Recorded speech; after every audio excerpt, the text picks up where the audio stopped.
When I get the chance, I do read most of the comments. It entertains me, and if I get the urge, I will respond or even comply with your requests. Like this from Jasmine French. I saw a greyhound. I click. Where is Greyhound? Sad face. I said, a whippet.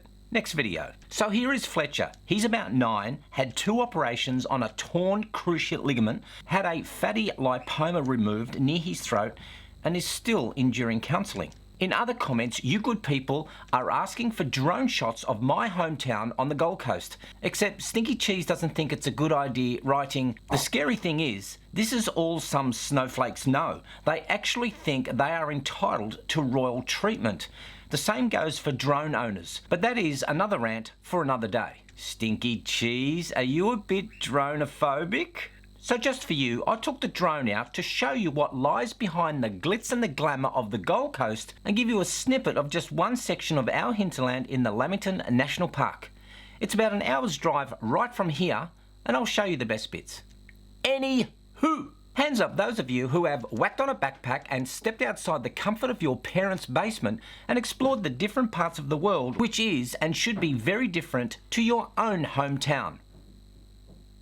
Very good. Hands down. For example, if you came to Australia and you didn't get taken by a shark, bitten by a venomous snake, mauled by a crocodile, been bitten by one of our deadliest spiders, received third-degree burns from our harsh summer sun, stung by a bluebottle or an irriganji, stalked by a dingo or a crazed bushy in the outback, or even kicked by a kangaroo, then I must say you really haven't experienced Australia. It's all part of the excitement and why millions of you good people visit our land, which is girt by sea. Who even says girt by sea? Here in the land down under, we don't tolerate snowflakes, but occasionally they do slip through our rigorous vetting process at the border. Like these 2 whinging entitled snowflakes. Say hi to Maria Shaw and Maria Kirupoulou. This whinger, Maria Shaw from the UK, wrote a lengthy post on a popular backpacker Facebook page about her disappointing 47 days in Australia, saying her high expectations hadn't been met. The young Pom took aim at daft working conditions on Aussie farms, the cost of living, constant rain and storms, and restrictions on parking vans. Hang on, did she say daft? Who says daft anymore? Girl, you've been watching too many reruns of Love Thy Neighbour and Aren't You Being Served? She wrote that she bought a van to travel around Australia with her partner, but the trip was hampered by parking restrictions as well as expensive groceries, fuel and camping. Wait a minute. 47 days to travel around Australia at a total length of approximately 14,500 kilometres, which is about 9,000 miles. It is the longest national highway in the world, surpassing the Trans-Siberian Highway and the Trans-Canada Highway. It always amuses me when people say, oh yeah, I've been to Iceland or China. It's like they were Columbus or Cook discovering the wilderness when all they did was sit on a plane sipping cheap wine and eating plastic food, awaiting their arrival in a very populated city around Australia, my ass. Actually, the pair had only travelled along Australia's east coast from Cairns to Brisbane, but had struggled to find work. That's hardly around Australia. That's only about 1,683.8 kilometres. Now, not to point out the obvious, but my good buddy Spook and I covered about 2,300 kilometres down the west coast of India in a rickshaw in 14 days. So nah. Maria, you said fuel was expensive. I just did a comparison of UK versus Australia fuel prices, and filling up my Go-Go mobile was around $1.60 per litre, and in the UK it's around £1.30. Now with the current exchange rate of 1.84, your £1.30 would be equivalent to $2.95 Aussie dollars. Maria said the farm jobs advertised are under the condition that you have to pay for accommodation to them, which is usually shared rooms. Not to mention, if we have a van, why should we pay to work somewhere? Trying to earn money and bought the van to save money.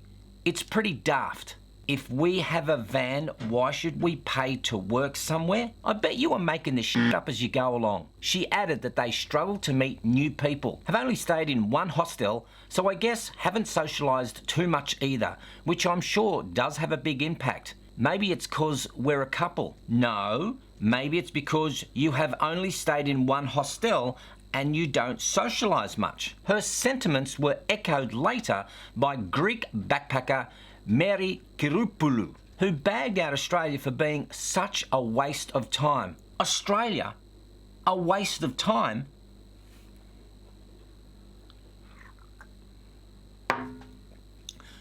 In a since-deleted post, Ms. Kiroupoulou wanted to know why she was made to work in bars and farms. Big mistake. Greek girl, this is Australia. We don't make anyone work in bars and farms. Unless, of course, you applied for a position in a bar or a farm, then yes, we would have made you work. That's part of the deal. We employ you, you work. Work. It's a verb, not a noun.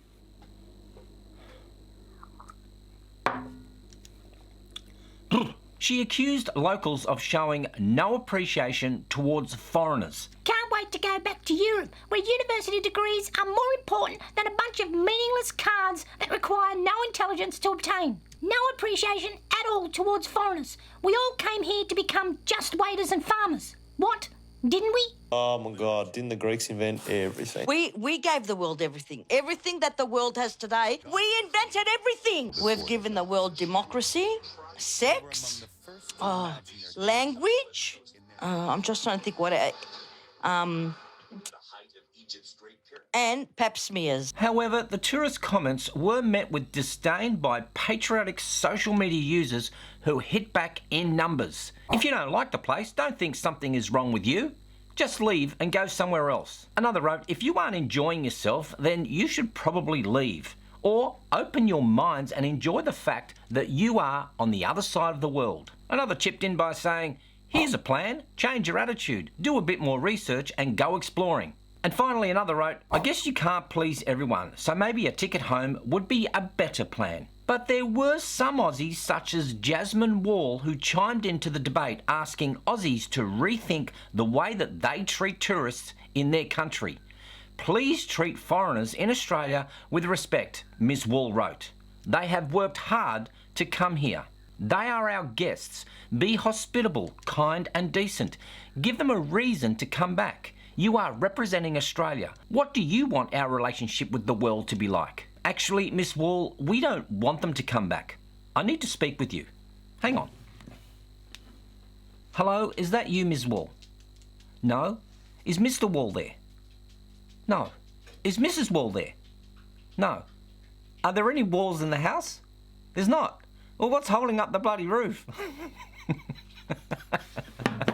That was bad. Don't ever do that again. So what do you think about tourists entering your country and making demands like this pair of whiny millennials? Next thing you know, they will want to claim citizenship here. G-Mann would suggest that this pair go to North Korea, Cambodia or Bhutan and tell me about their experience. I would love to know about your experience to Australia, but if you didn't sustain an injury, we know you only visited Melbourne or Sydney.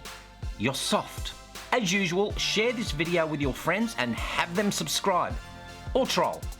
That's more fun. As a footnote, this was a story sent to me from one of you lovely people, or not so lovely people. Thank you. If you have a story that you think I could mess up, or you just want to give me some fashion tips, hair advice, or tell me how drinking is bad for my health, then drop me a line. Now go away and tie me kangaroo down, sport. I'm Gerald Pauschmann for The Point TV. Cheers, Rudy.